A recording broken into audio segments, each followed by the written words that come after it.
एक माँ अपने दो बच्चों को हंसते मुस्कुराते हुए चूमती है और कहती है, बेटा, मैं अपनी माँ यानी तुम्हारी नानी के घर जा रही हूँ। तुम लोग पापा को परेशान मत करना। मैं बस यूं गई और यूं आई। मुझे बहुत जरूरी काम है। माँ की यह बात सुनकर दोनों मासूम बच्चे अचानक रोने लगते हैं। उनका दिल बैठ जाता है और रोते हुए अपनी माँ का पल्लू पकड़ लेते हैं और कहते हैं, नहीं माँ, हमारा जी घबरा रहा है, तुम मत जाओ।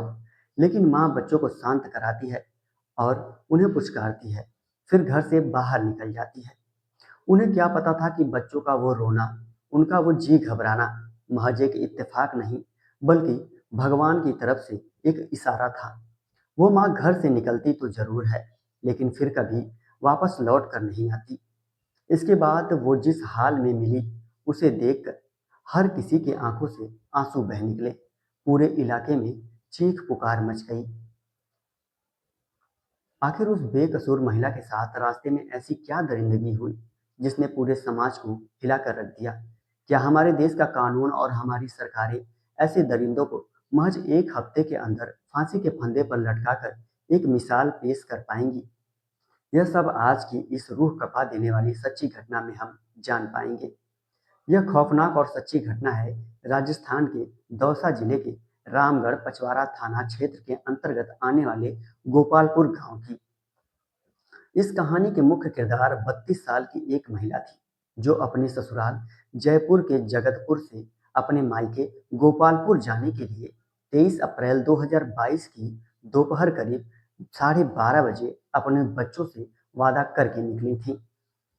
एक दिन बीत गया, 2 दिन बीत गया, तीसरा दिन भी बीत गया, लेकिन वो महिला ना तो अपने मायके पहुंची और ना ही अपने ससुराल वापस लौटी।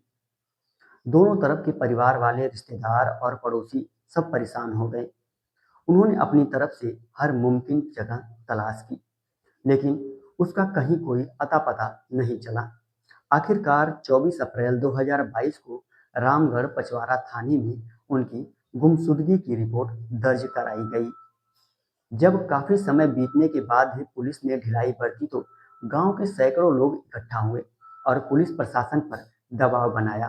भारी दबाव के बाद पुलिस एक्टिव हुई और जांच करने में जुट गई। पुलिस जब ओल्ड बस स्टैंड के आसपास के लोगों से पूछताछ करती है तो एक बेहद अहम सुराग हाथ लगता है। लोगों ने बताया कि उस महिला को आखिरी बार बस स्टैंड पर एक 12-13 साल के गांव के ही बच्चे के साथ देखा गया था। पुलिस तुरंत एक्टिव होती है और इस इलाके के सीसीटीवी कैमरों को खंगालना शुरू करती है। कैमरे में उस बच्चे की फुटेज साफ आ जाती है। फुटेज के आधार पर उस बच्चे को ढूंढ निकालती है और उसे थाने लाकर पूछताछ करती है।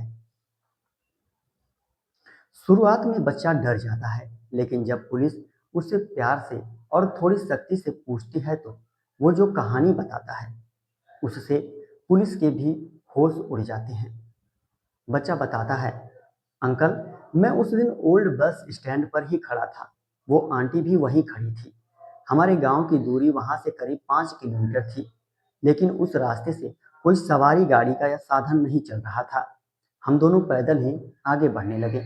तभी रास्ते में एक कार आकर रुकी। कार में दो लोग सवार थे।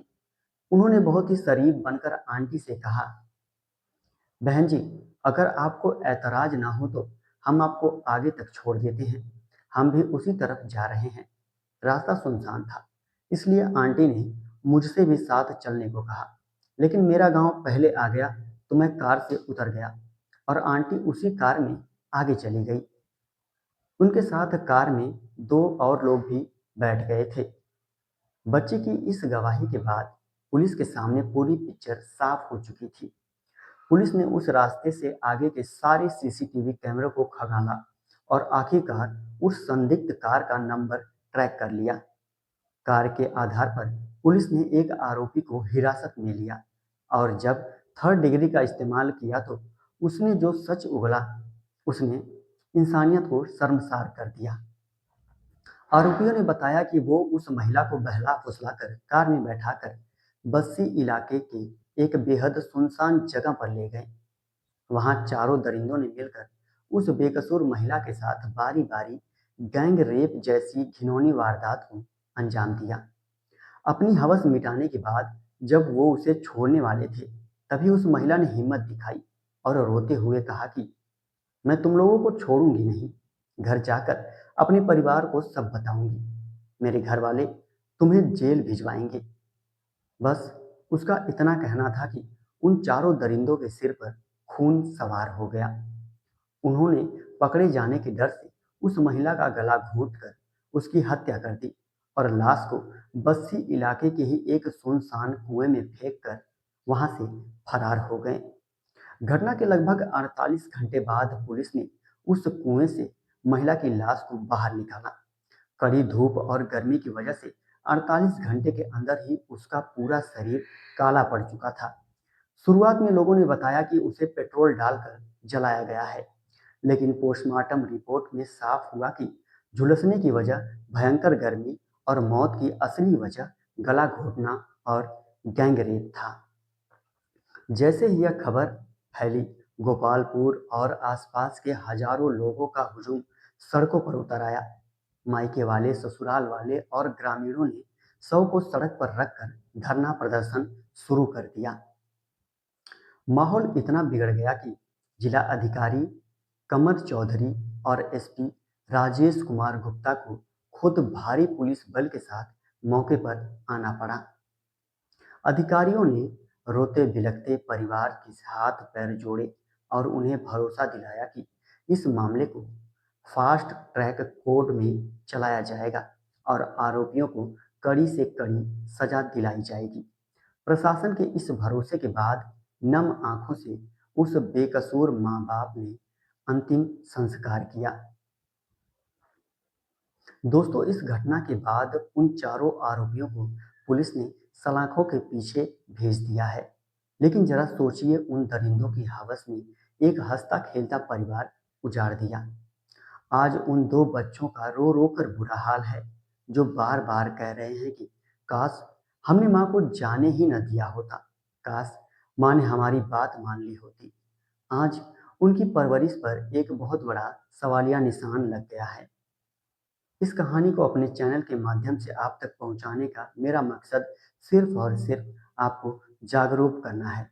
सावधान रहिए और सतर्क रहिए। धन्यवाद।